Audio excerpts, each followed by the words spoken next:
तो उसमें थोड़ा टाइम देना पड़ा। अभी मैं होम टाउन से ही क्लास ले रहा हूँ। तो अब होम टाउन कहाँ है? Home town Mau, district Mau, Banaras के पास है।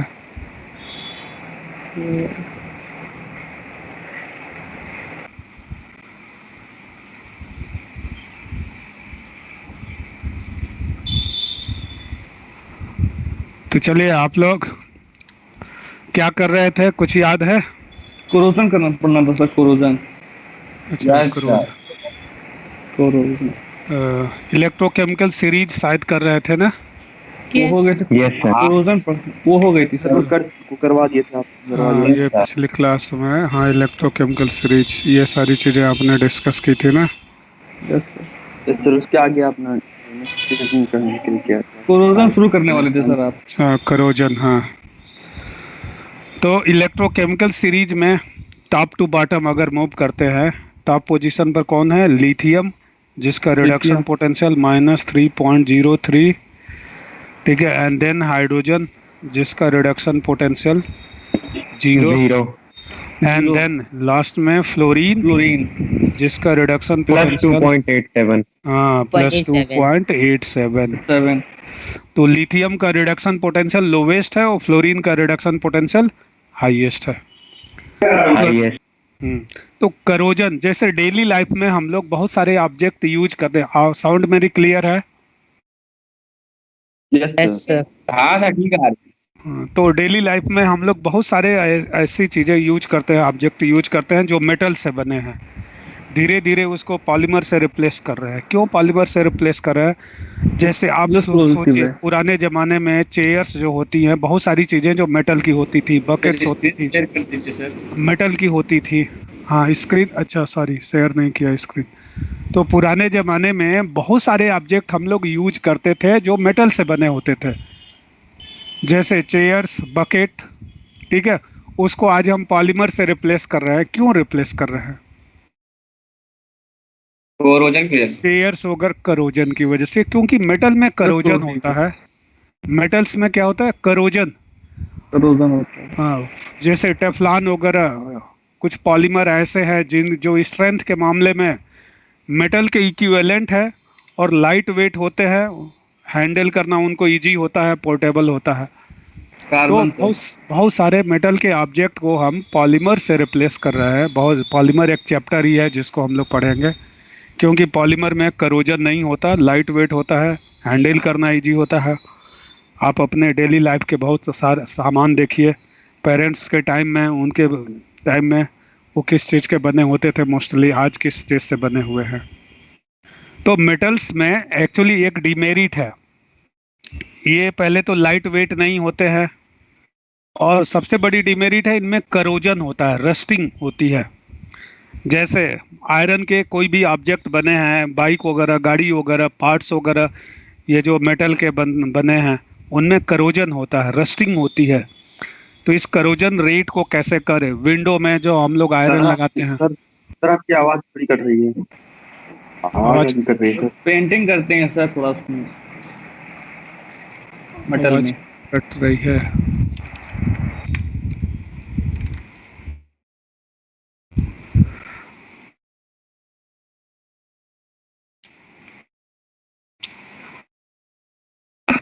तो करोजन अभी क्लियर है? Yes sir. अभी आ रही। तो मेटल्स में करोजन होने की वजह से, ठीक है, ये काफ़ी ड्यूरेबल नहीं होते हैं, इनकी लाइफ कम होती है रस्टिंग होने की वजह से। तो क्या करें मेटल में करोजन ना हो? और किस मेटल में करोजन की रेट हाई होगी? हाँ बोलिए।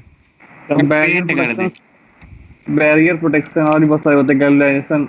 हाँ, गैल्वेनाइजेशन, बैरियर प्रोटेक्शन, और यूजिंग एंटी रस्ट, पेंटिंग कर देते हैं, ऑयलिंग कर देते हैं, उस पर ग्रीजिंग कर देते हैं। हाँ, प्री ऑक्सीडाइज। हाँ, प्री ऑक्सीडाइज, उसमें एंटी रस्ट कुछ केमिकल मिलाकर उसको ट्रीट करते हैं जिससे उसकी रस्टिंग ना हो।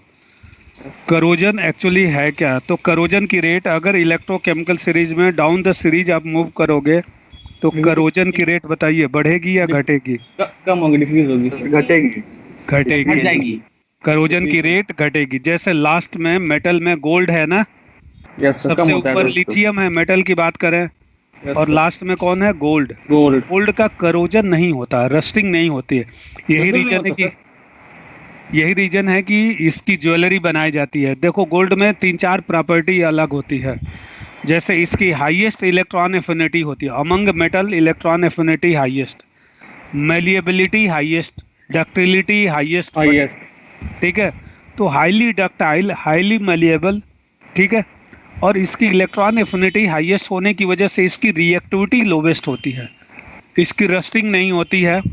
ठीक है, रस्टिंग की रेट बहुत नॉमिनल होती है, इसलिए गोल्ड की ज्वेलरी बनाते हैं, इसकी शाइनिंग रिटेन रहती है।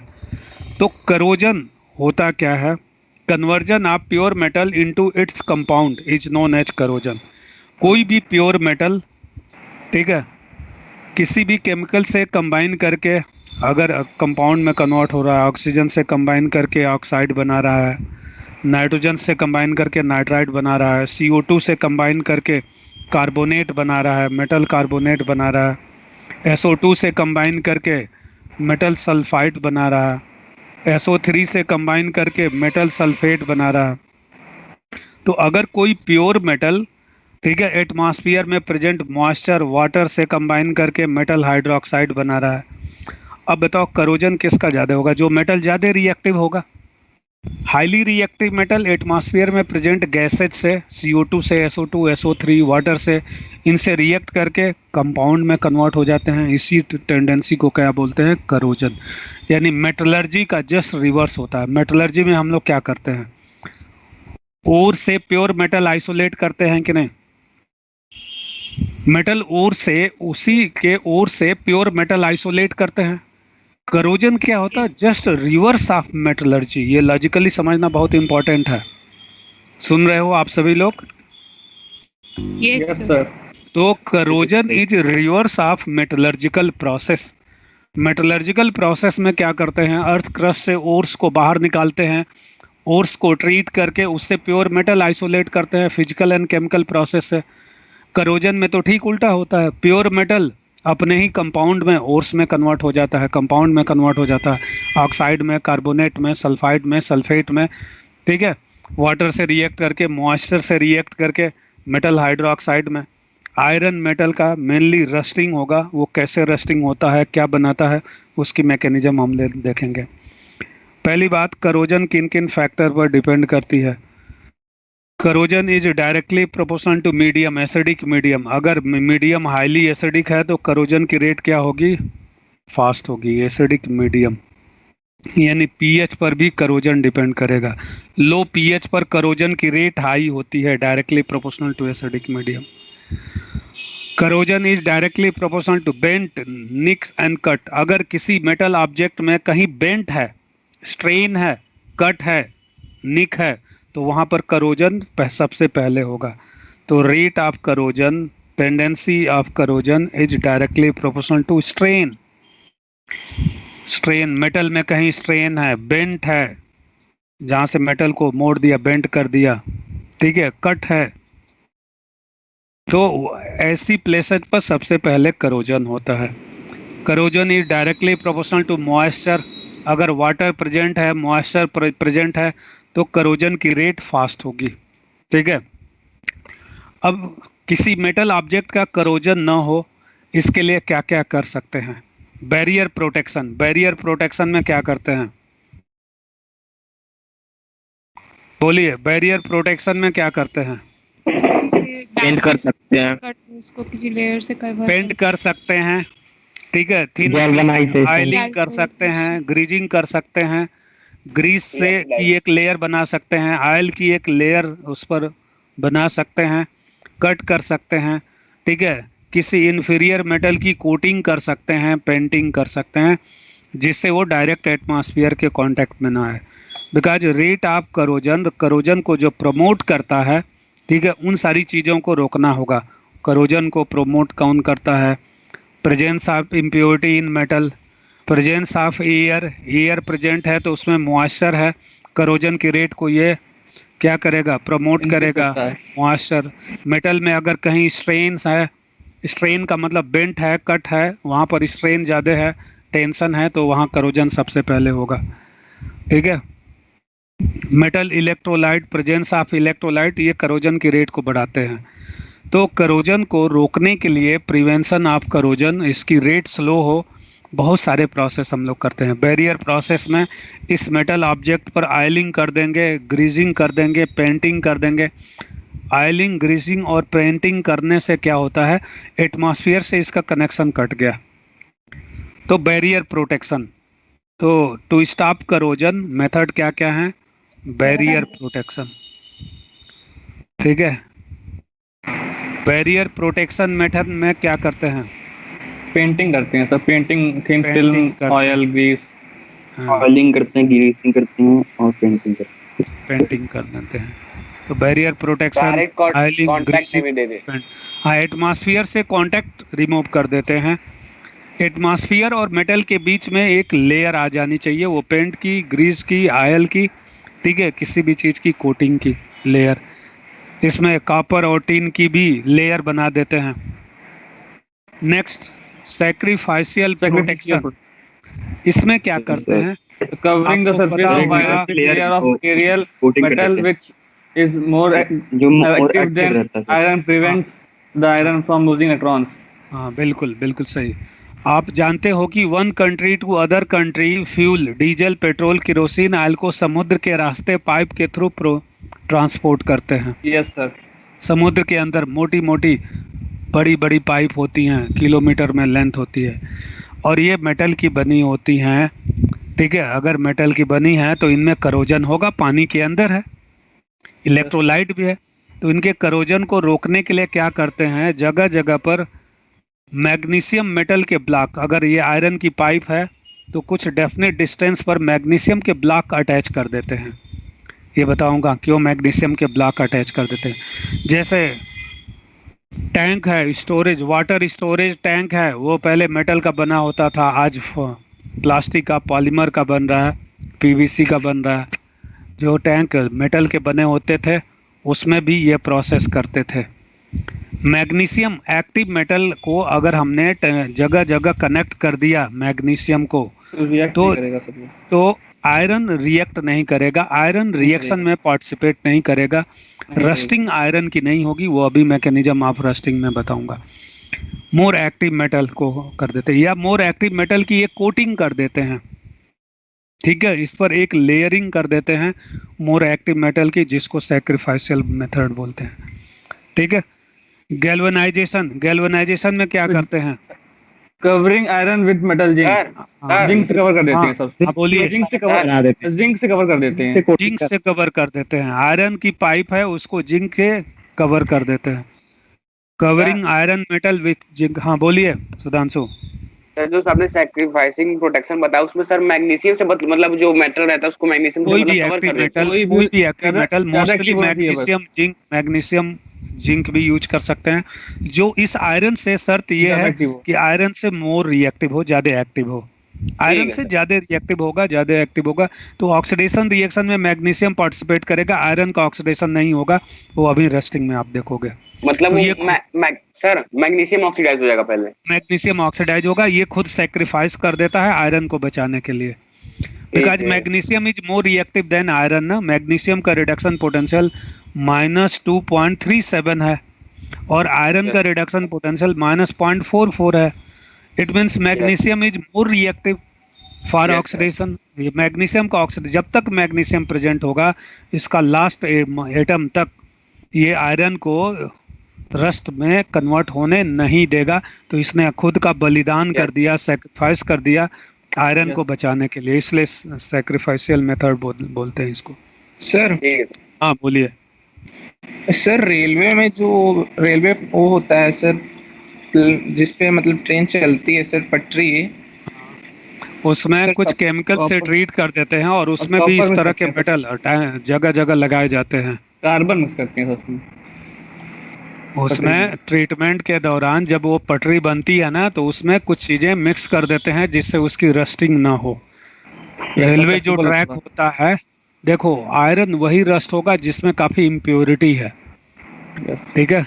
तो उसमें कार्बन से ट्रीटमेंट करते हैं, वो स्टेनलेस स्टील टाइप का कुछ ऐसा कंपोजिशन बनाते हैं, और बनने के दौरान भी अल्कलाइन इलेक्ट्रोलाइट से ट्रीटमेंट करते हैं जिससे उसकी रस्टिंग ना हो। बहुत सारे बर्तन हैं जो फाइनली मेटल के बनाने हैं और उसमें कुकिंग करना है, तो वो तो वाटर के कांटेक्ट में आएगा, उसकी रस्टिंग फास्ट होगी, उसमें भी ट्रीटमेंट कर देते हैं। ठीक है, तो कुछ इलेक्ट्रोलाइट से ट्रीटमेंट करेंगे। Electrolytic protection method, cathodic protection method, इसमें क्या करते हैं, मोर इलेक्ट्रोनेगेटिव मेटल को, जैसे जिंक, मैग्नीशियम, एल्यूमिनियम को क्या कर देते हैं, कनेक्ट कर देते हैं आयरन पाइप से। Using anti rust solution, anti rust solution बनने के दौरान एंटी रस्ट सोल्यूशन से ट्रीट करते हैं। अल्कलाइन फास्फेट होते हैं, अल्कलाइन क्रोमेट सोल्यूशन, जिससे ट्रीट करते हैं किसी भी यूटेंसिल को, ऑब्जेक्ट को बनाने के दौरान, जिससे उसमें रस्टिंग नहीं होती है। अल्कलाइन मीडियम से, यानी अल्कलाइन फास्फेट, अल्कलाइन क्रोमेट से जब ट्रीट करेंगे तो वहाँ पर हाइड्रोजन आयन एसिडिक मीडियम नहीं प्रेजेंट होगा, अल्कलाइन मीडियम होने की वजह से रस्टिंग नहीं होगी। ठीक है, फास्फेट की एक फिल्म की प्लेटिंग कर देते हैं। ठीक है, जैसे रेडिएटर होता है, रेडिएटर होता है, उसमें पानी डालते हैं, उसमें प्रिवेंट कर देते हैं इस तरह से ट्रीटमेंट करके, जिसमें इंजन की कूलिंग के लिए यूज करते हैं। ठीक है, गैल्वेनाइजेशन में, सर गैल्वेनाइजेशन में सर हमेशा सर जिंक मेटल से सिर्फ कवर करते हैं और किसी से नहीं। जिंक मेटल से या जिंक कार्बोनेट, जिंक हाइड्रोक्साइड से भी ट्रीट करते हैं। Zinc carbonate, basic zinc carbonate plus zinc hydroxide, इससे ट्रीट कर देते हैं जिससे रस्टिंग नहीं होती। मेरा मतलब यहाँ पर था इलेक्ट्रोकेमिकल सीरीज में डाउन द सीरीज जब मूव करेंगे तो रस्टिंग की रेट, करोजन की रेट घटेगी।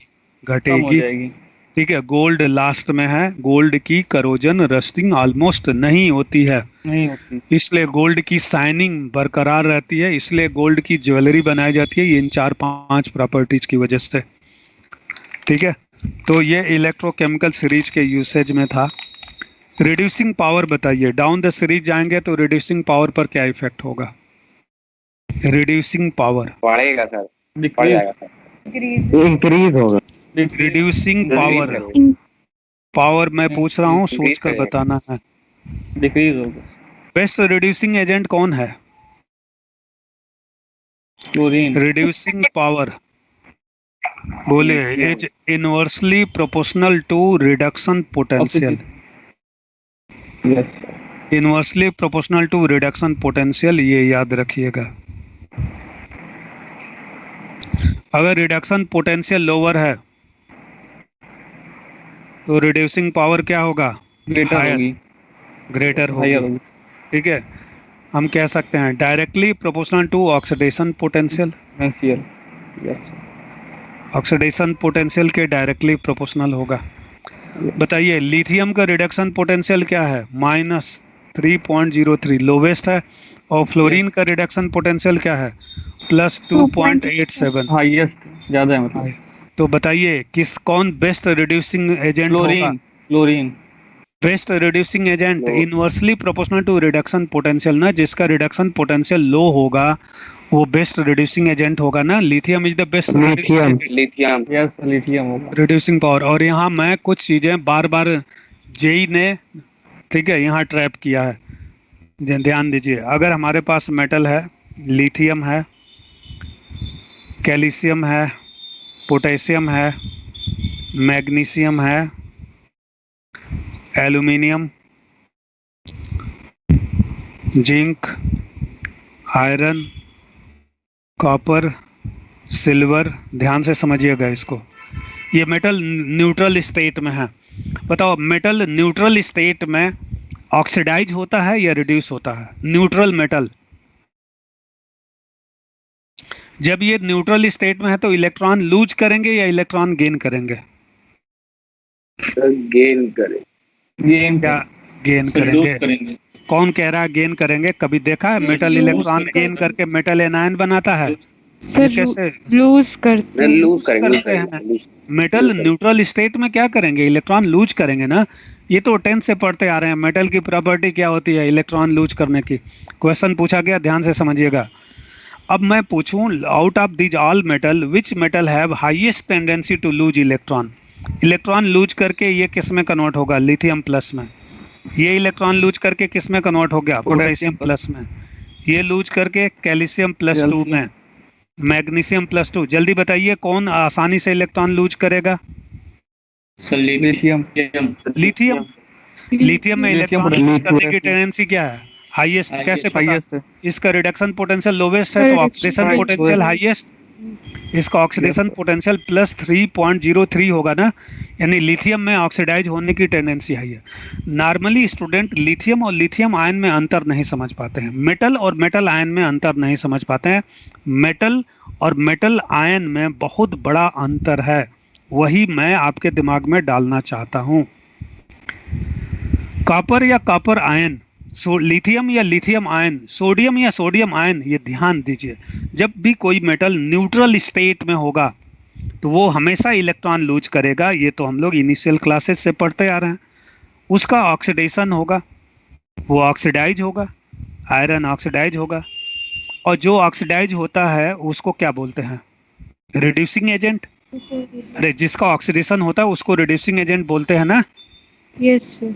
अब बताइए, ये सारे न्यूट्रल मेटल में किस मेटल में इलेक्ट्रॉन लूज करने की टेंडेंसी हाईएस्ट है, लिथियम में।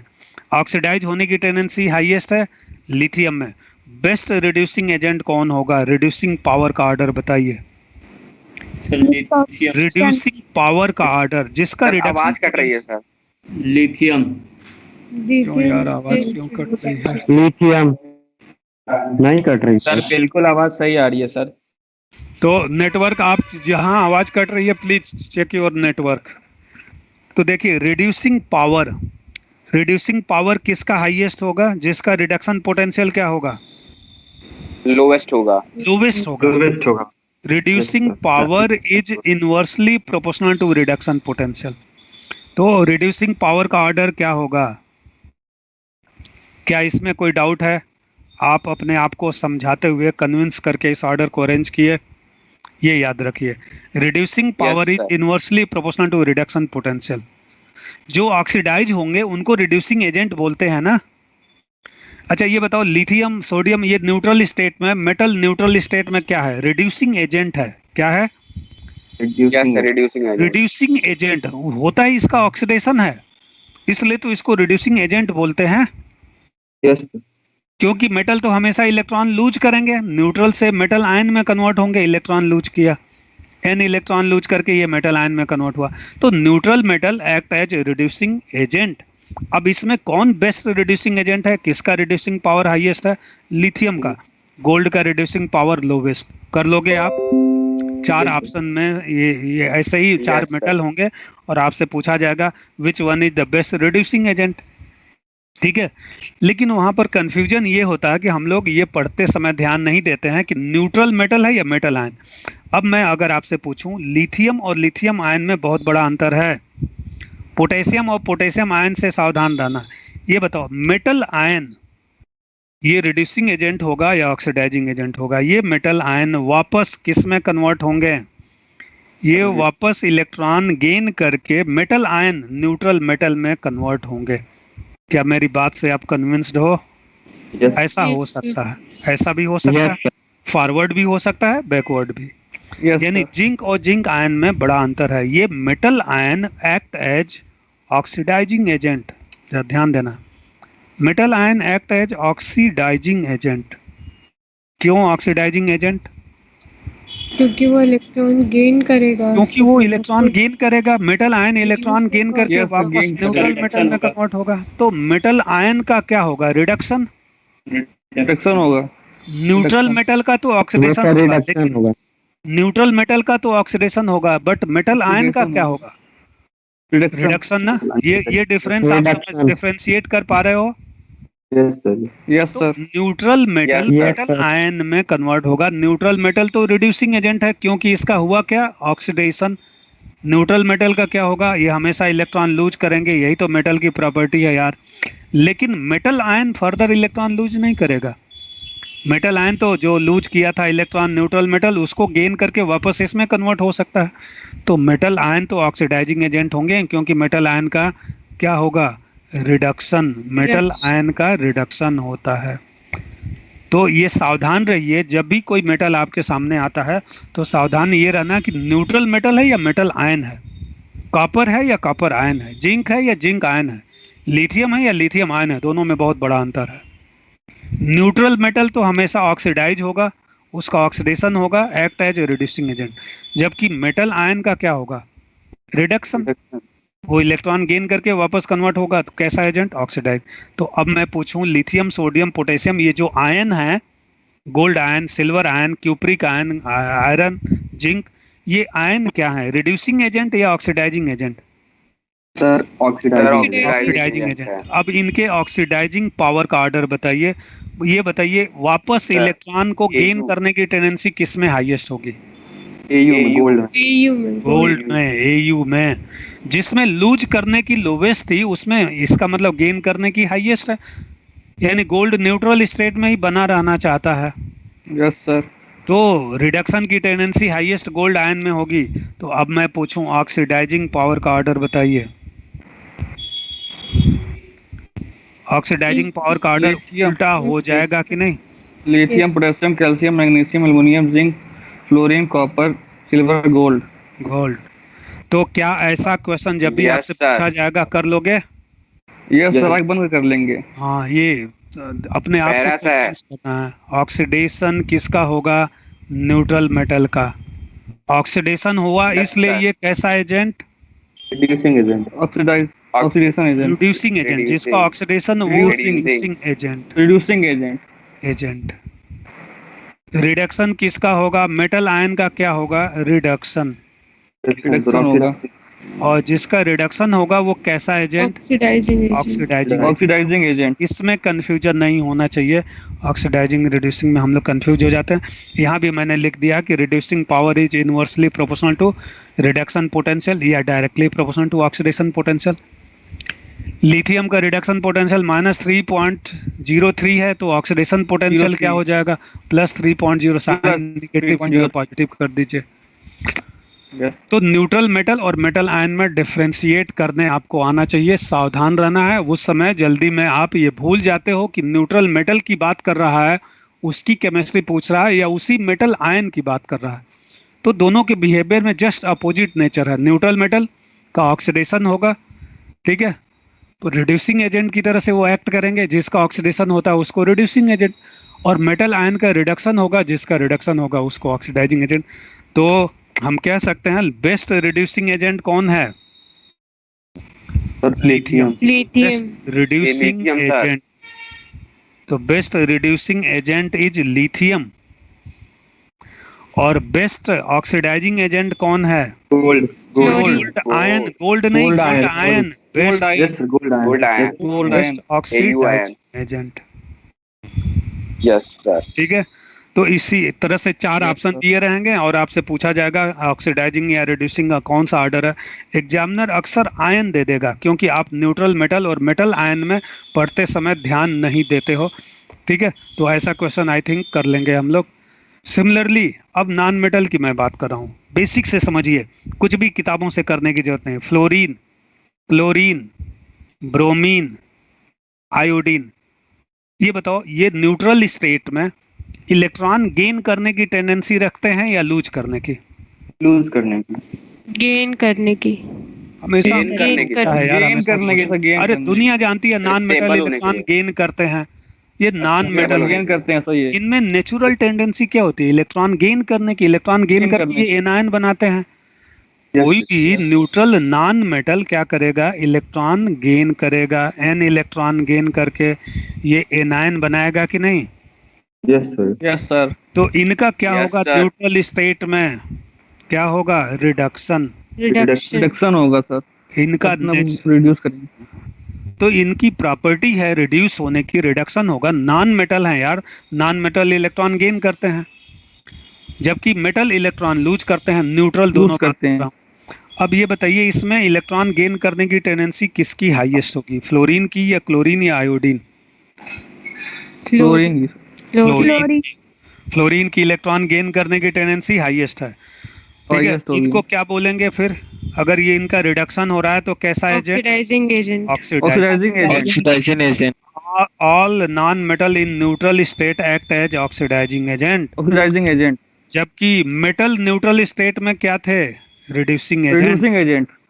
Reducing agent. All neutral metal act as reducing agent. Reducing all agent. Neutral non metal act as oxidizing oxidizing agent. Agent. क्योंकि मेटल में इलेक्ट्रॉन लूज करने की टेंडेंसी थी और इनमें इलेक्ट्रॉन गेन करने की टेंडेंसी थी, ठीक है।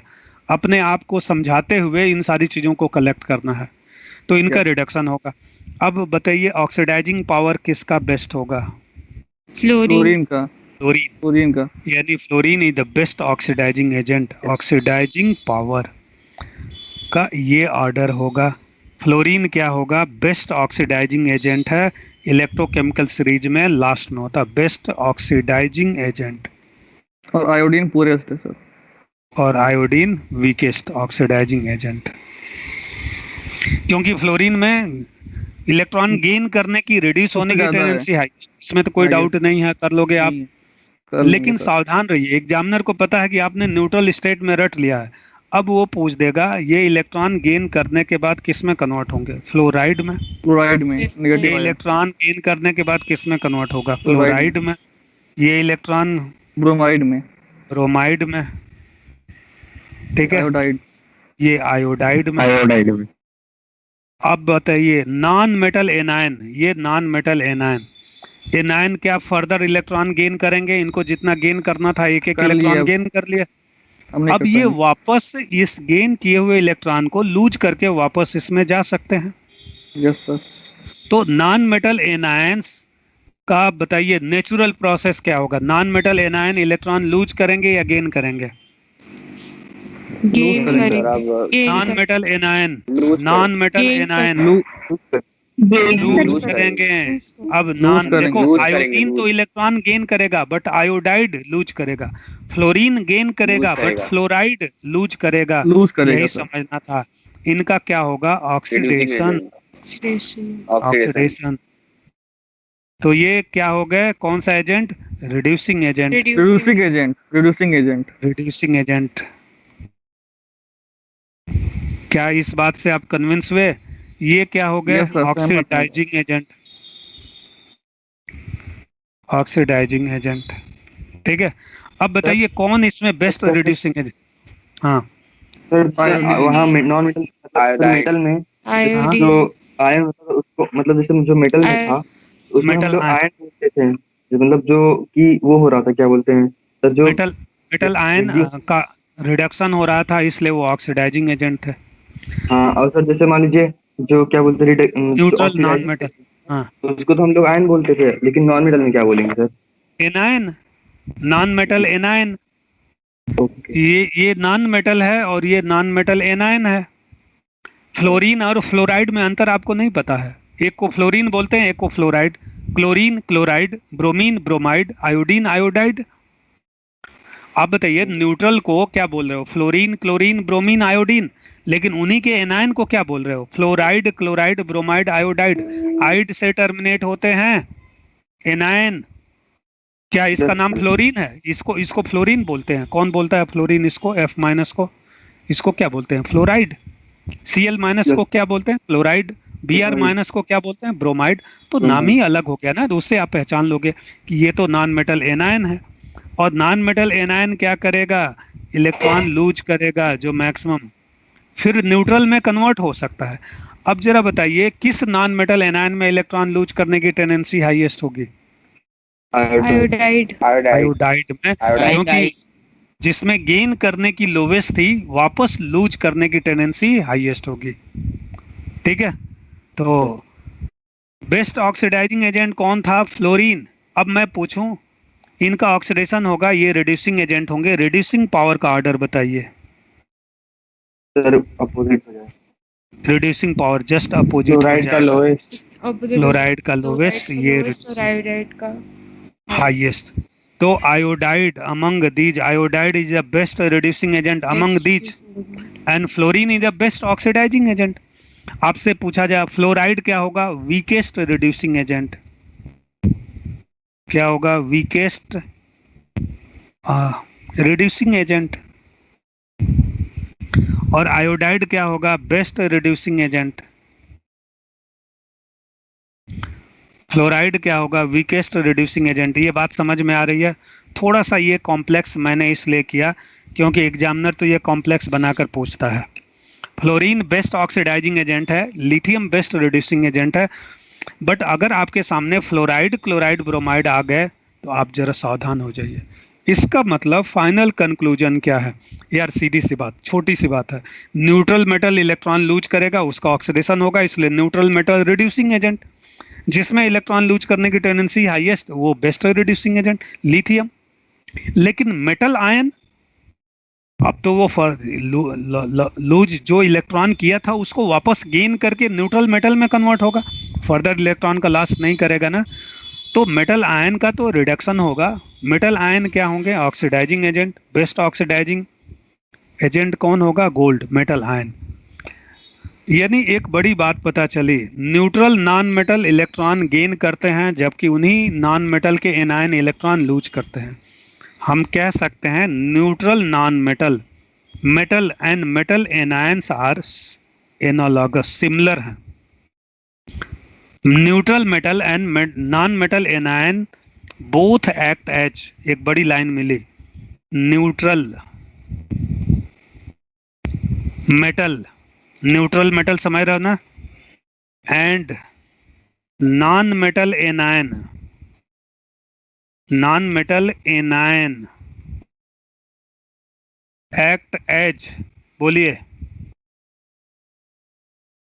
एक्ट एज रिड्यूसिंग एजेंट और oxidising agent, act as reducing agent, reducing agent, दोनों रिड्यूसिंग एजेंट हैं, दोनों सिमिलर हैं, act as reducing agent. Because क्यों, because both have tendency to lose electron, because both have tendency to lose electron, दोनों electron lose करते हैं।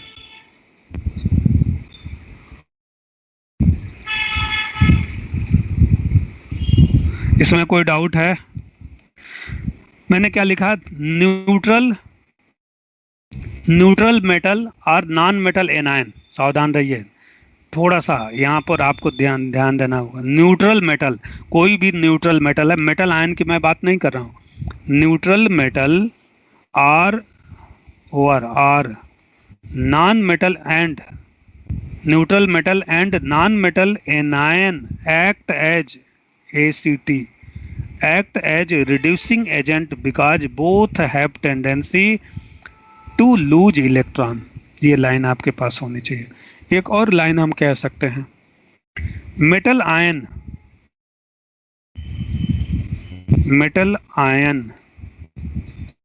And neutral non metal,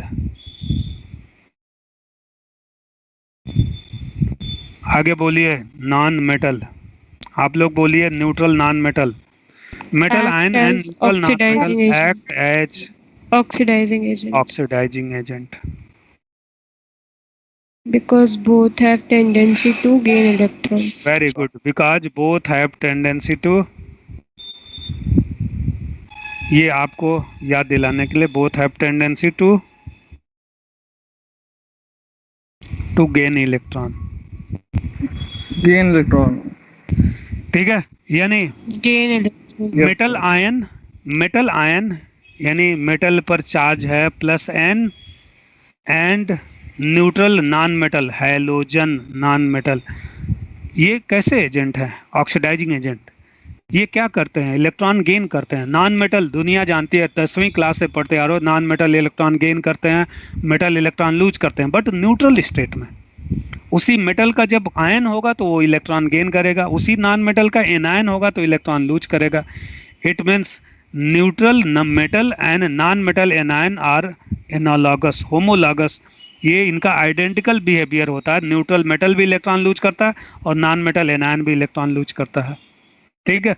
तो इस तरह से जब ये क्वेश्चन पूछा जाएगा तो यहाँ आपको एग्जामिनर फ्लोरीन नहीं फ्लोराइड पूछेगा, क्लोरीन नहीं क्लोराइड, कई बार इजी पूछा जाता है, डायरेक्ट न्यूट्रल स्टेट में दिया रहेगा। तो फ्लोरीन, फाइनल कंक्लूजन ये है कि फ्लोरीन बेस्ट ऑक्सीडाइजिंग एजेंट है और लिथियम बेस्ट रिड्यूसिंग एजेंट है।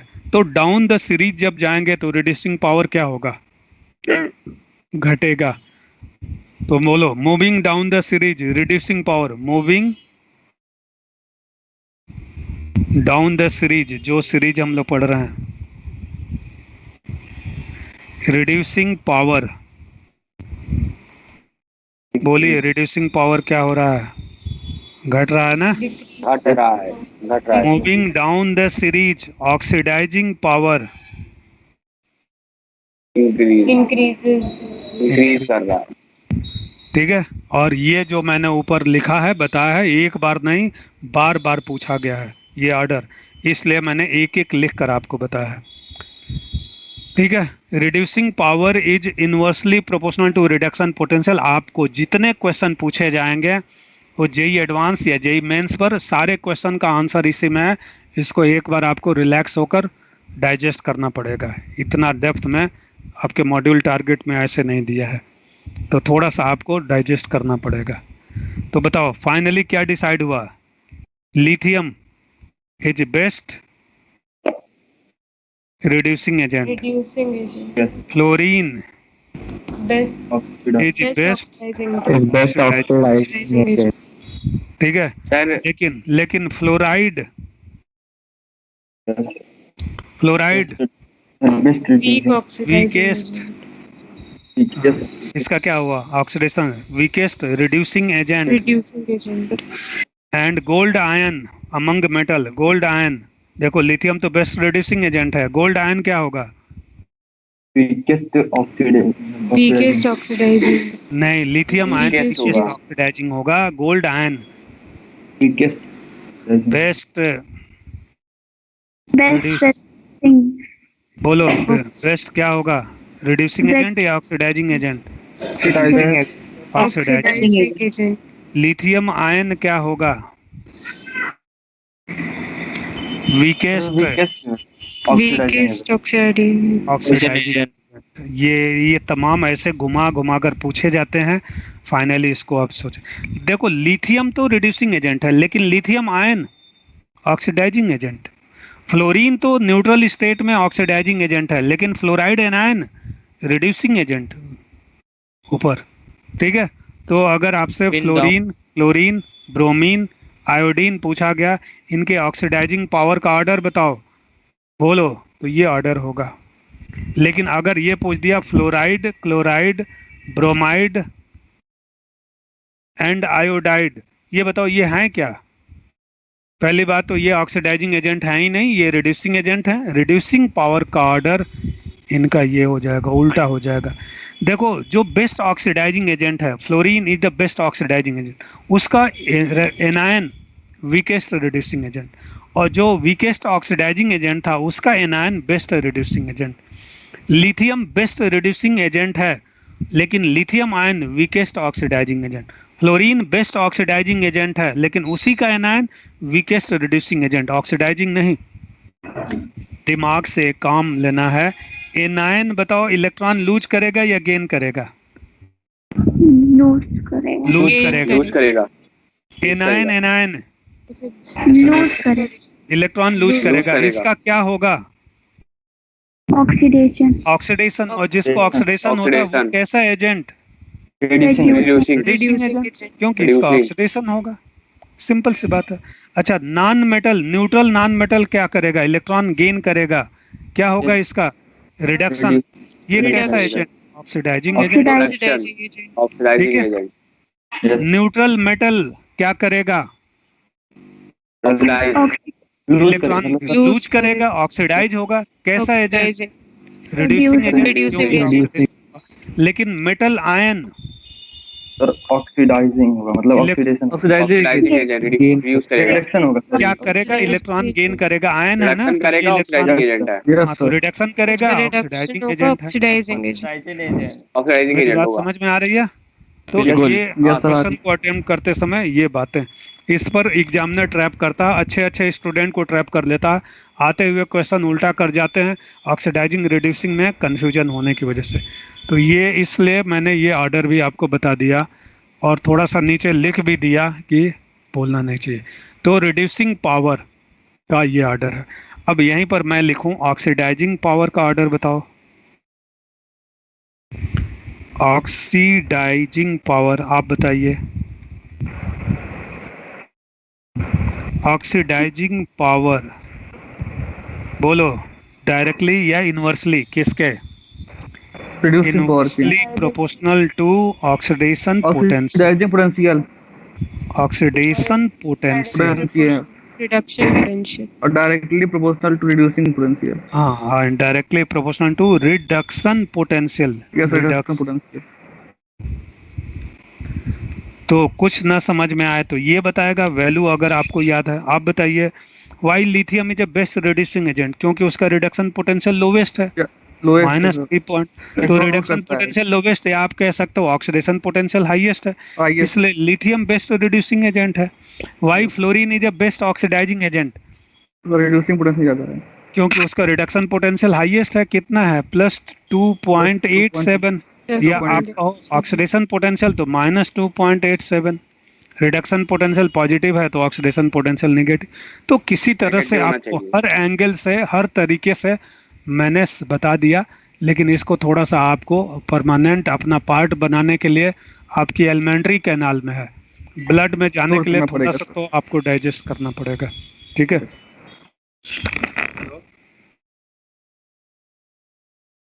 क्लास तो 5:30 बजे तक है।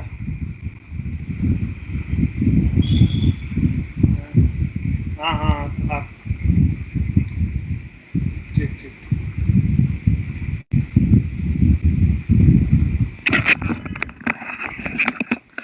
ठीक है, तो ये इन चीज़ों को थोड़ा सा डाइजेस्ट करने के लिए थोड़ा सा अलग से देखना पड़ेगा, रिवाइज करना पड़ेगा, और कुछ नहीं है। सिंपल अपने सामने लाओ।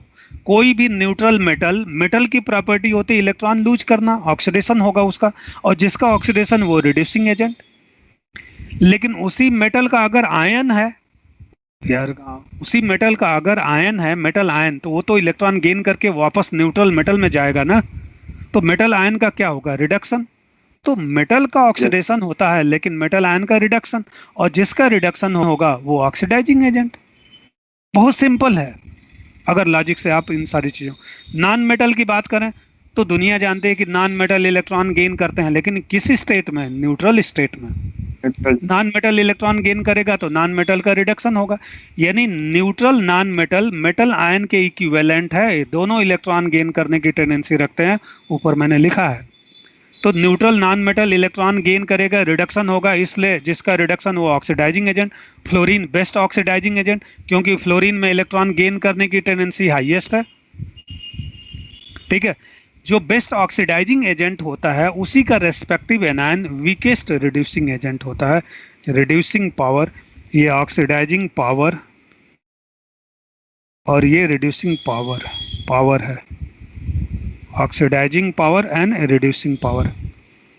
तो ये कई जगह मैंने बताया, हर तरीके से समझा दिया। लास्ट में आपको कुछ का लिखवा भी दिया ताकि अगर कंफ्यूजन बाद में होता है तो आप इससे कंफर्म करिए। तो इसको डाइजेस्ट करना पड़ेगा। अभी ये पार्ट आपके एलिमेंट्री कैनाल में ही है।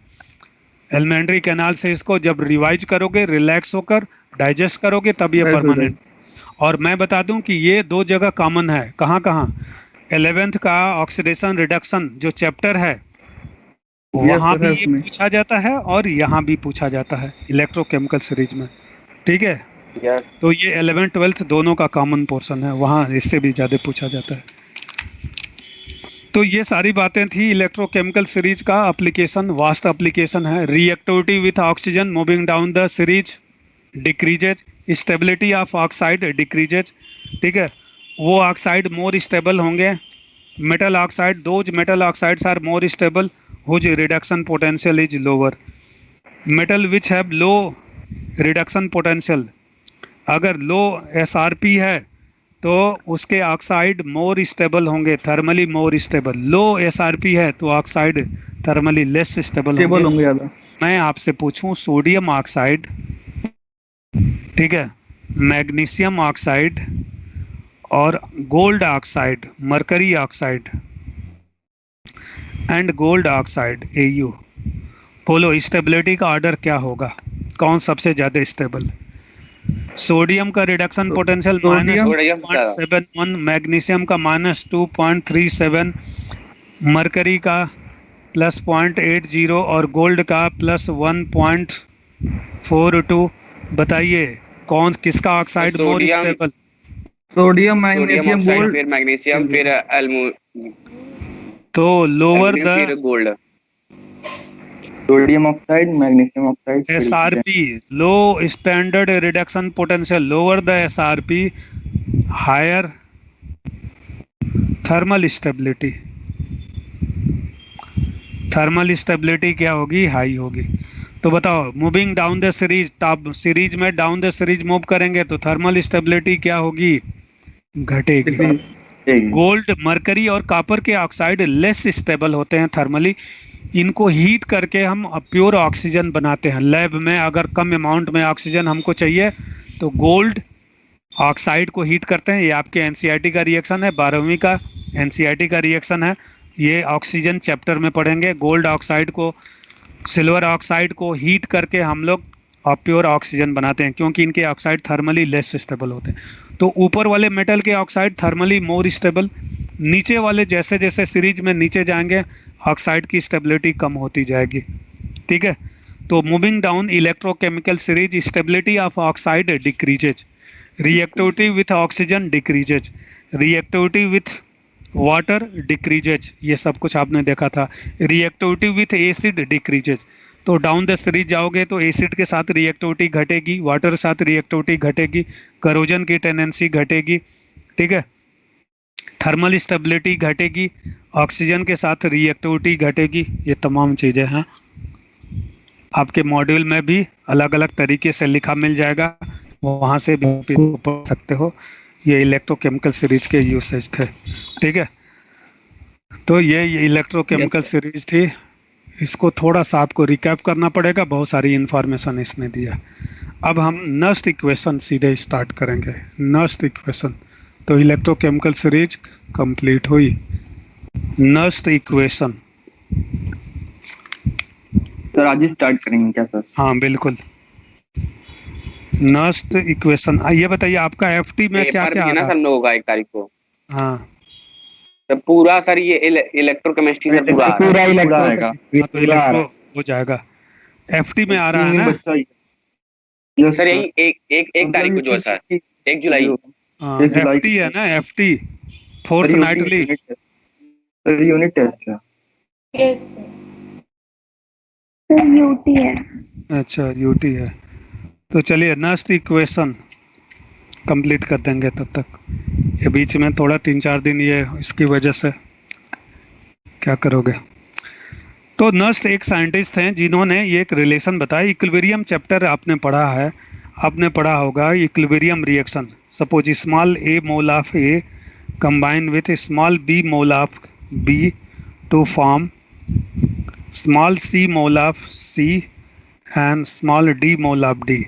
ये रिएक्शन फॉरवर्ड में भी हो रहा है, बैकवर्ड में भी हो रहा है। अब इलेक्ट्रोकेमिकल रिएक्शन की बात करें, फॉरवर्ड में अगर डिस्चार्जिंग हो रही है तो बैकवर्ड में रिचार्जिंग। जैसे मैं बात करूं, डैनियल सेल की बात करूं, zinc plus cupric ion net cell reaction, अगर आप याद करिए तो ये नेट सेल रिएक्शन था, zinc ion plus copper solid में। ये फॉरवर्ड में हो रहा है तो डिस्चार्ज हो रहा है सेल, और बैकवर्ड में हो रहा है तो रिचार्ज हो रहा है। डैनियल सेल जब मैंने बताया था कि जिंक प्लेट को जिंक सल्फेट में डिप कर दिया, कॉपर प्लेट को कॉपर सल्फेट में डिप कर दिया, दोनों टर्मिनल को वायर से कनेक्ट कर दिया, साल्ट ब्रिज से कनेक्ट कर दिया। एनोडिक रिएक्शन में क्या हुआ था, जिंक आयन में ऑक्सीडाइज हुआ था, और कैथोडिक में रिएक्शन में क्यूप्रिक आयन 2 इलेक्ट्रॉन गेन करके कॉपर में कन्वर्ट हुआ था, 2 इलेक्ट्रॉन से 2 इलेक्ट्रॉन कैंसिल। ये नेट रिएक्शन है। जिस समय फॉरवर्ड डायरेक्शन में हो रहा है, डिस्चार्ज हो रही है बैटरी, डिस्चार्जिंग के दौरान केमिकल एनर्जी इलेक्ट्रिकल एनर्जी में कन्वर्ट हो रही है, और जब रिचार्ज करते हैं बैटरी को, रिचार्जिंग के दौरान रिवर्स होता है। मेरी बात समझ रहे हो? तो नस्ट ने कहा था कोई भी इलेक्ट्रोकेमिकल रिएक्शन अगर रिवर्सेबल है, बैकवर्ड में भी पॉसिबल है, यानी उसको रिचार्ज कर सकते हैं, तो वो सेकेंडरी सेल है। और सिर्फ फॉरवर्ड में हुआ, उसको दोबारा रिचार्ज नहीं कर सकते हैं, तो वो प्राइमरी सेल है। एक बार यूज करके जिस सेल को रिचार्ज नहीं कर सकते वो प्राइमरी, और जिसको री यूज कर सकते हैं, बार बार रिचार्ज करके री यूज करते हैं, सेकेंडरी। वो सेकेंडरी सेल। डिस्चार्जिंग के दौरान ये फॉरवर्ड रिएक्शन हो रहा है और रिचार्जिंग के दौरान ये बैकवर्ड रिएक्शन हो रहा है। तो नर्स ने कहा कि अगर कोई सेल रिएक्शन या कोई भी केमिकल रिएक्शन, वो पूरे केमिकल रिएक्शन के लिए, यहाँ पर ये केमिकल रिएक्शन है, इसमें ए और बी, कैपिटल ए और कैपिटल बी रिएक्टेंट है, स्मॉल ए और स्मॉल बी कोफिशिएंट है, balance stoichiometry coefficient, capital C and capital D क्या है, ये प्रोडक्ट है, प्रोडक्ट बन रहा है capital C and capital D, जैसे यहाँ जिंक आयन एंड कॉपर है, ठीक है। और ये कोफिशिएंट है स्मॉल डी और स्मॉल सी। मेरी बात समझ रहे हो? सारे रिएक्शन को मैंने इस जनरल फार्मूले से रिप्रेजेंट किया। A B, small A B C D R stoichiometry coefficient, and capital A B C D R reactant and product. Forward direction में रिएक्शन हो रहा है तो डिस्चार्ज हो रही है battery, chemical energy electrical energy में कन्वर्ट हो रही है, और बैकवर्ड डायरेक्शन में हो रहा है तो रिचार्ज हो रही है। ये पर्टिकुलर केस लेते हुए मैंने बताया। नर्स ने जब इक्विलिब्रियम चैप्टर आपने पढ़ा था तो इक्विलिब्रियम चैप्टर में एक रिलेशन पढ़ा था, delta G gives free energy, delta G gives free energy equal to equilibrium की स्टेज, एक्चुअल स्टेज को इसी से डिसाइड किया था। सुना होगा, if QC is less than KC then rate of forward is greater than rate of backward, delta G is negative for forward, if QC becomes equal to KC, आपने पढ़ा होगा तब, it means rate of forward is equal to rate of backward, system equilibrium state पर है, delta G becomes zero, equilibrium पर delta G zero होता है। if QC is greater than KC नहीं पढ़े हो तो तुम्हारी रिस्पॉन्सिबिलिटी है। अब यहाँ यही सब बताने के चक्कर में कोर्स पीछे रहता है, यूटी आगे। Rate of forward is less then rate of backward, तो डेल्टा जी की वैल्यू पॉजिटिव होती है। ये इक्विलिब्रियम में आपने पढ़ा था कि किसी भी सिस्टम की एक्चुअल सिचुएशन, एक्चुअल वो किस मोमेंट पर है, अपनी जर्नी में किस मोमेंट पर है। इक्विलिब्रियम अभी अटेन करने के प्रोसेस में है। जैसे ये condition, system is trying to attain equilibrium, उसमें फॉरवर्ड रिएक्शन के रेट हाई है बैकवर्ड से, QC is less than KC, delta G forward के लिए नेगेटिव है, इसलिए नेट रिएक्शन फॉरवर्ड में हो रहा है, अभी इक्विलिब्रियम पर नहीं पहुंचा। लेकिन जैसे ही QC KC के बराबर हो गया, rate of forward rate of backward के बराबर हो गई, सिस्टम इक्विलिब्रियम पर आया। सेल में भी ऐसा ही होता है, जब इक्विलिब्रियम पर आ गया यानी सेल पूरी तरह से डिस्चार्ज हो गया। और अगर QC ग्रेटर देन KC हो गया, मैंने उससे इन्वर्टर बैटरी लगा के रिचार्ज किया तो बैकवर्ड रिएक्शन हुआ, रेट ऑफ बैकवर्ड बढ़ गया, रेट ऑफ फॉरवर्ड कम हो गया। फॉरवर्ड के लिए डेल्टा जी पॉजिटिव होगा बट बैकवर्ड के लिए डेल्टा जी निगेटिव होगा। ये इक्विलिब्रियम चैप्टर में पढ़ा है, उसी बात को मैं यहाँ डिस्कस करने जा रहा हूँ। उसके लिए रिलेशन क्या होता है, delta G gives free energy equal to standard gives free energy, change in gives free energy, delta G change in gives free energy equal to standard gives free energy delta G naught plus 2.303 RT log QC, यही QC जो मैं बात कर रहा हूँ, QC। What is QC? It is ratio of concentration of product and reactant raised to the power equal to balance coefficient other than equilibrium state। अगर कोई system equilibrium में है, रिएक्टेंट प्रोडक्ट में और प्रोडक्ट रिएक्टेंट में, तो QC होता क्या है, ratio of active mass of product upon active mass of reactant.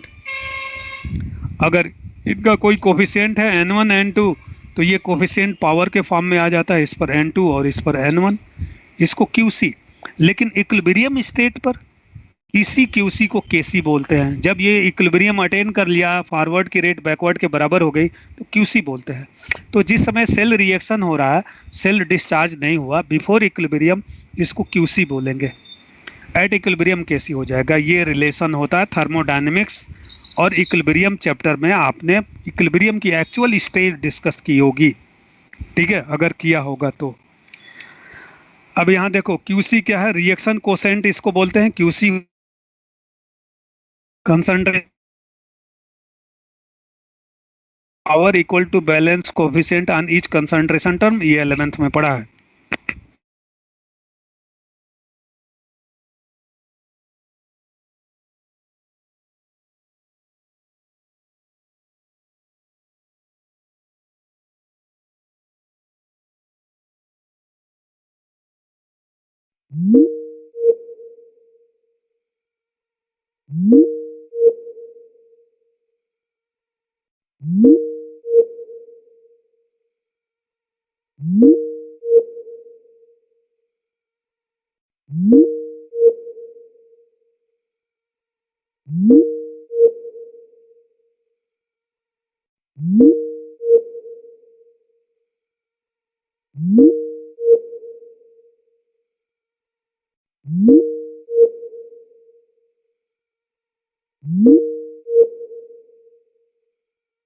NF से डिवाइड कर दो तो ये आ जाएगा ई सेल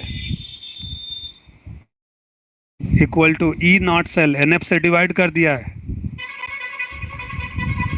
ठीक है, माइनस NF से, तो ये साइन निगेटिव हो जाएगा, -2.303 RT लॉग, और QC की जगह पर क्या लिखेंगे, active mass of C power C into active mass of D, active mass of D power D, small D.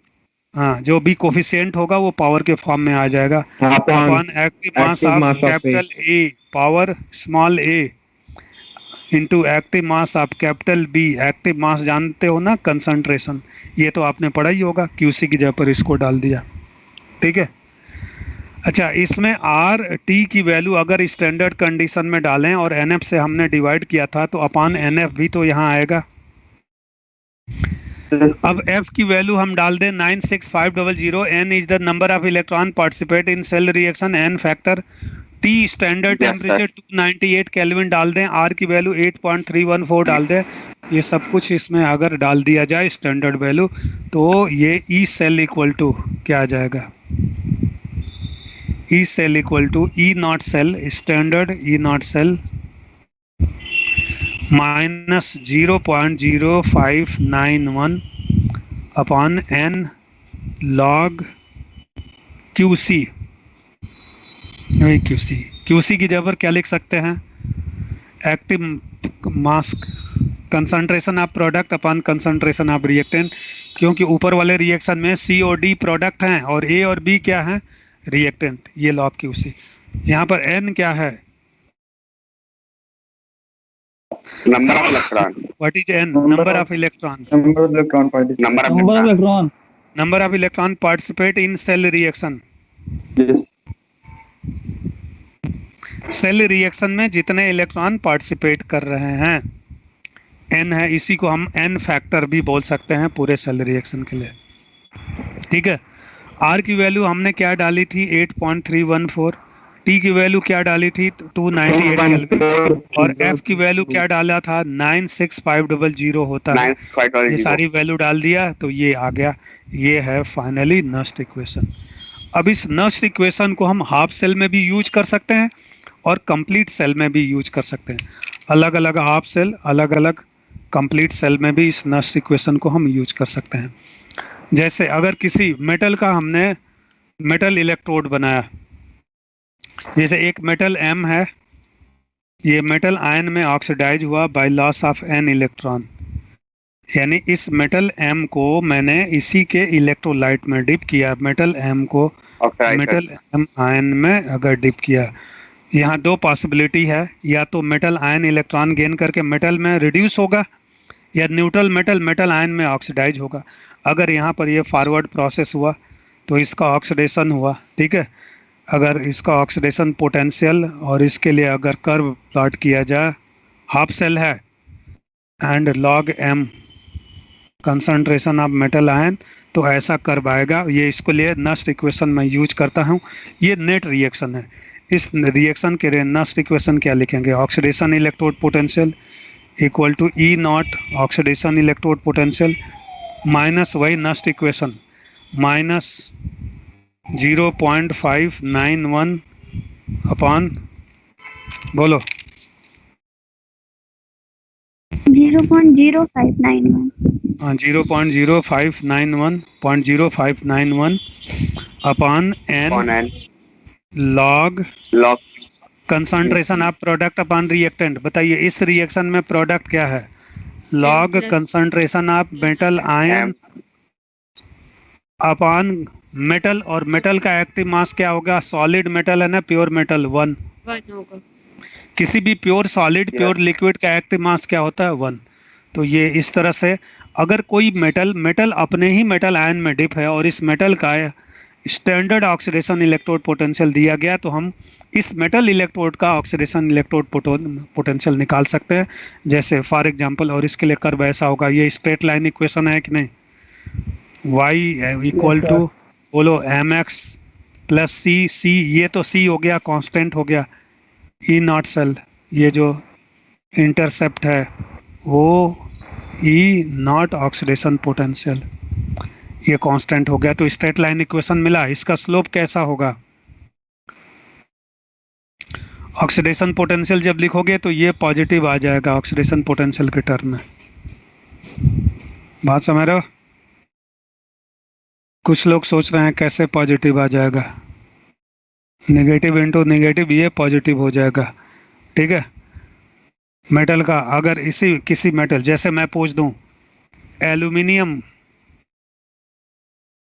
metal of aluminium dipped in 0.2 molar aluminium sulfate electrolyte, 0.2 molar aluminium sulphate electrolyte में dip कर दिया। Find out its oxidation potential. यहाँ पर reaction क्या होगा?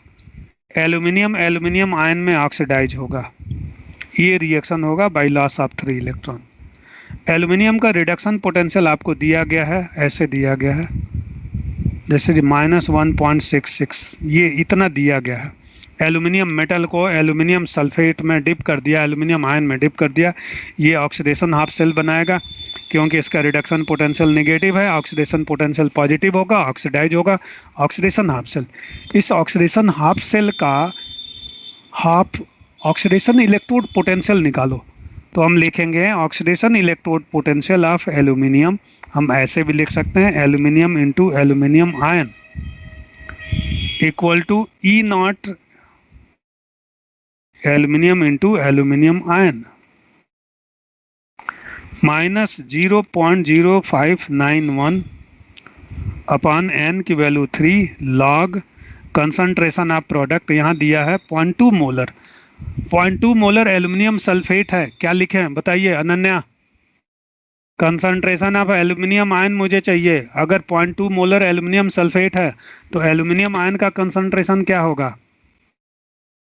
Sir 2 times हो जाएगा। 2 times हो जाएगा। ये मोलरिटी जो है वो किसकी है? एल्यूमिनियम सल्फेट की। तो एल्यूमिनियम आयन की मोलरिटी क्या हो जाएगी? 0.4 हो जाएगी ना। एल्यूमिनियम आयन कंसंट्रेशन अपॉन 1, क्योंकि एल्यूमिनियम सॉलिड का एक्टिव मास तो 1 होगा। ये दिया गया है, ये वैल्यू हम डालेंगे यहाँ पर, ये इसका ऑक्सीडेशन पोटेंशियल आ गया। तो किसी भी मेटल का oxidation potential half oxidation electrode potential पूछा जा सकता है, जबकि ये कंप्लीट सेल नहीं है। सिमिलरली अगर कोई metal ion n electron gain करके वो न्यूट्रल मेटल में कन्वर्ट हुआ, ठीक है, ये नेट रिएक्शन हो रहा है। मेटल को मेटल आयन में डिप किया, लेकिन इस बार उल्टा रिएक्शन हो रहा है, मेटल आयन इलेक्ट्रॉन गेन करके इस पर डिपॉजिट हो रहा है, जैसे कॉपर, और यहाँ क्यूप्रिक आयन है। तो बताओ, इसके लिए पहले जनरल ले लो, मेटल आयन है ये, तो इसमें नेट सेल रिएक्शन ये हो रहा है। इसके लिए नस इक्वेशन यूज करिए, तो reduction potential equal to E naught reduction minus 0.0591 upon N log, बोलो, log concentration of product upon reactant, metal solid upon metal ion. तो सर मेटल सॉलिड का तो 1 हो जाएगा, इसका तो 1 हो जाएगा। तो हम क्या लिखेंगे? 1 अपॉन मेटल आयन, ये लिखेंगे ना। और इसको अगर इन्वर्ट कर दें, इसकी जगह पर क्या हो जाएगा? इसकी जगह पर हम लिख सकते हैं 1 upon metal ion concentration aqueous, और इसको रिवर्स करेंगे तो यहाँ साइन पॉजिटिव आ जाएगी, तो पॉजिटिव साइन पॉजिटिव आ जाएगा। तो ई नॉट रिडक्शन ये आपको दिया गया होगा plus 0.0591 upon N log metal ion एक जगह ऊपर प्लस किए थे, वो गलत किए थे। ऊपर जो प्लस किए थे वो गलत किए थे, वो माइनस ही होगा। Yes sir. स्लोप नेगेटिव है ना, स्लोप नेगेटिव है ना, बोलना चाहिए ना, मैथमेटिक्स के स्टूडेंट हो। स्लोप पॉजिटिव था ऊपर वाले सर मैं कर्व का वही या सोच रहा नेगेटिव था था? सर, आप बोले थे ना। हाँ तो बोलना चाहिए था, हम जल्दी में कहाँ हमने प्लस की जब माइनस किया था, ये माइनस ही रहेगा ना। ये नीचे नीचे, नहीं नहीं सर, कहाँ गया सर, ऊपर था शायद थोड़ा और। नीचे और एकदम नीचे है नीचे है यार। कहीं हम लोगों ने, हाँ ये यहाँ पर देखो, ये यहाँ माइनस ही रहेगा। ये है ये वाला। स्लोप उस कर्व का नेगेटिव बना है। अच्छा इसका कैसा स्लोप बनेगा? E reduction and log concentration of metal ion. तो आप देख रहे हैं कि ये आया ना, log concentration of metal ion, ये जब जनरल इक्वेशन लिखोगे तो स्लोप कैसा कर्व नेगेटिव, मिलेगा? Slope negative. नहीं, अगर इसको मैं पॉजिटिव में कन्वर्ट कर दूं, मेटल आयन को ऊपर ले गए ना तो साइन पॉजिटिव आ गया ना, तो इसका स्लोप पॉजिटिव हो जाएगा। ये क्या होगा? ये नीचे वाले के लिए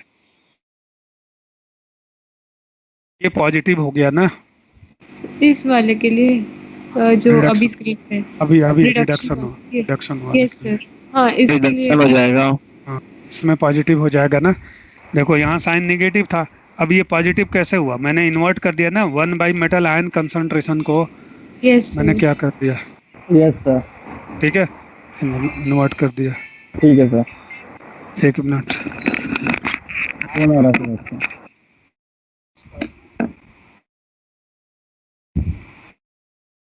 बहुत बिजी थे यार उधर, गाजीपुर वगैरह डेड बॉडी को बंद करने वगैरह चले गए। इसके बाद अभी आज आए हैं, तो आज क्लास थी।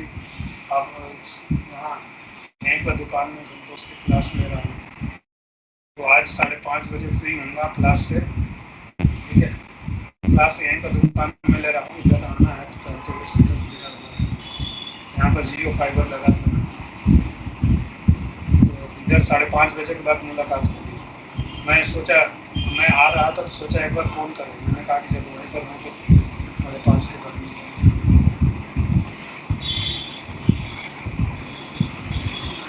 एक मैं यहाँ पर क्लास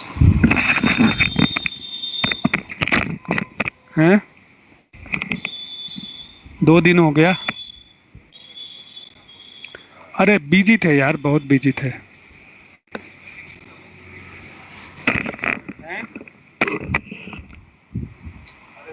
क्लास के बाद बात करते हैं, हम क्लास चल रही है, ठीक है, 5:30 के बाद मिलते हैं।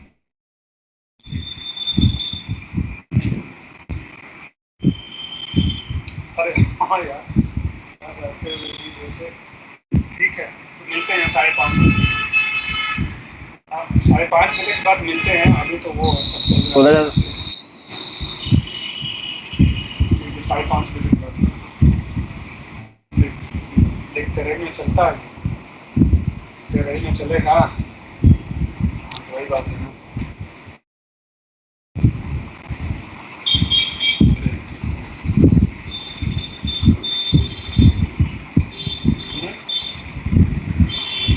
नहीं यार हमको चलाते नहीं है। हाँ हाँ पानी उठाना चाहिए।